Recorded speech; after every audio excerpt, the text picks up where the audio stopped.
When you need a break from the literal hell that is our world, descend into an artfully designed fictional one, where daily life is devil may cry, and death carries the harshest punishment you could possibly imagine: having to hang out with your family. Stupid boy. Hades. Escape from the endlessly shifting prison of Hades as you take the role of Zagreus, god of saying, "F*** you, Dad." He'll get help from his extremely sexed up fellow deities, who take advantage of his immortality to do a run-based roguelite thing, and thrill as you bust every ghost in hell like Bill Murray, until you finally get the right build to defy your extremely salty dad. In a retelling of Greek mythology that's as awesome as it is totally unlike Greek mythology. That whirring sound you hear is Hesiod doing donuts in his grave. Marvel at the narrative of Hades, as Supergiant manages to cram their trademark compelling characterization into a run-based action game, a genre that's usually known for having as much story as a Garfield strip.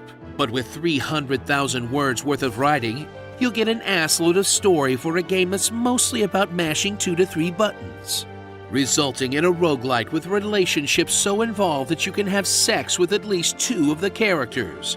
And from that day forth, Hades was known as the game that launched 1,000 slash fics.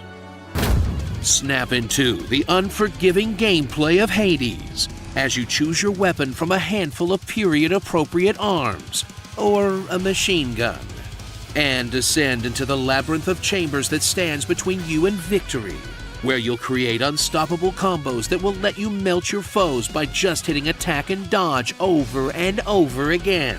Or realize that your build just wasn't cutting it as you're bodied mercilessly by a room full of elites. Then unlock some new abilities and head out again until you finally brute force your way to the end, only to find out that it's not actually the end at all, and Hades is laughing at your hubris, as you'll actually need at least 9 more clears just to see the credits. And Zeus knows how many before you wrap up all the storylines and unlocks, in an in-game experience that feels a lot like being actually trapped in the underworld. Look, I know I could stop, but I really want to know where things go with this floating Medusa head. So grab that offensive shield and literally hot-foot it out of hell in one of the most positive examples the world has ever seen of early access done right, resulting in a game with action that can hold up to the best in the genre, and a richness of detail that outpaces its competitors entirely, in a complete package that truly feels like a divine miracle, assuming you didn't spoil it for yourself by playing it in early access for the past 3 years. And on that note, maybe don't download Baldur's Gate 3 yet. Starring Swagrius. Are you losing, son? Yacko. Whip it good. Dead Daddy. Maleficent. Quaid, start the reactor. Doesn't Charon. The Zeus is loose. The Voss boss. Too much bronzer. Aphrodite OnlyFans. Merry Christmas. About to get murked by Kratos. The f***ing Catalina wine mixer. Definitely on uppers. Ice Queen. Long hair Chris Hemsworth. Zap Brannigan. Flank steak. Dendrophilia. Robert Smith. Spooky Joe Pesci. Yes, you can pet the abomination.